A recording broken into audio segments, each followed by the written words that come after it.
بسم الله الرحمن الرحيم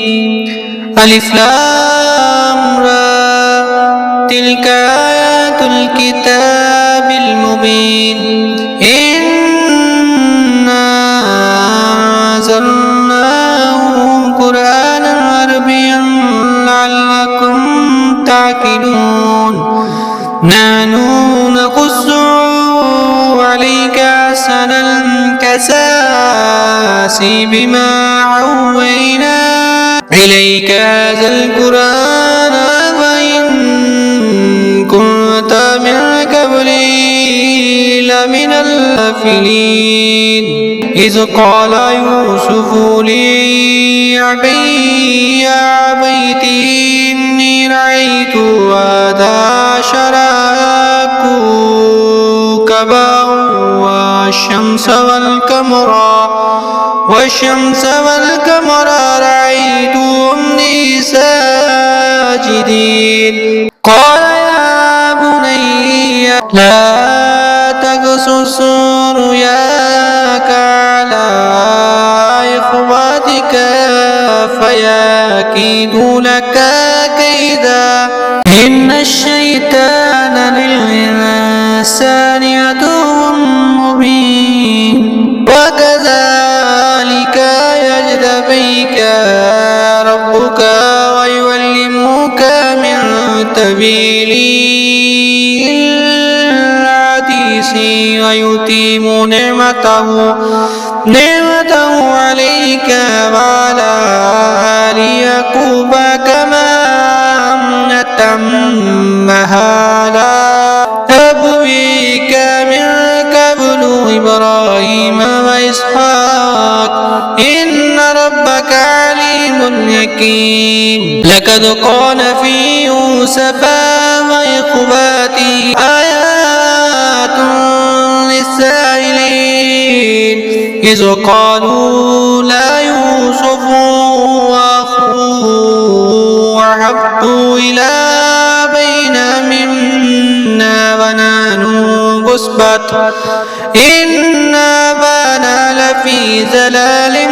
مبين اقتلوا يوسف واطرحوه ورثا يخلو لكم وجه أبيكم وتكونوا من بعده قوما صالحين قال قائل منهم لا تقتلوا يوسف والقوا في غيابة الجب يلتقطه بعض السيارات إن كنتم فاعلين قالوا يا أبانا ما لك لا تمنى على يوسف وإن له لناصحون أرسله معنا غدا يرتع ويلعب وإن له لحافظون قال إني لا يحزنني أن تذهبوا بي وأخاف أن يأكله الذئب وأنتم عنه غافلون قالوا لئن أكله الذئب ونحن عصبة إنا إذا لخاسرون فلما ذهبوا بهم وأجمعوا أن يجعلوا في غيابة الجب أوحينا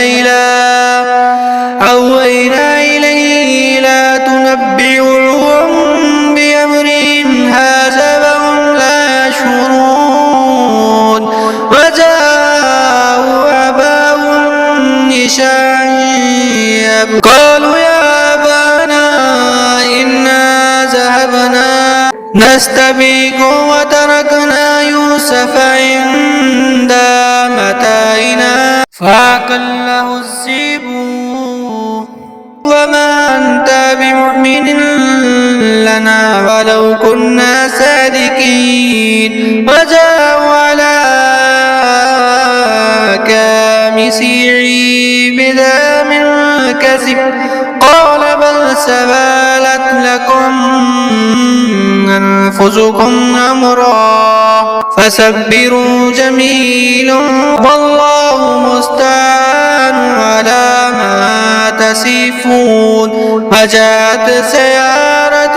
فأرسلوا ورداهم فأتى على الباب قال يا بشرى هذا غلام وأسروه بزعت والله عليم بما يعملون. وشروه بثمن بخس دراهم معدودات وقالوا فيه من الزاهرين. وقال الذي اشتراه من مصر لامرأته أكرمي مثوبه عسى أن ينفعنا أو نتخذه ولدا وكذلك مكنا ليوسف في الأرض ولنعلمه من تبيل الحديث والله غالب على أمره ولكن أكثر الناس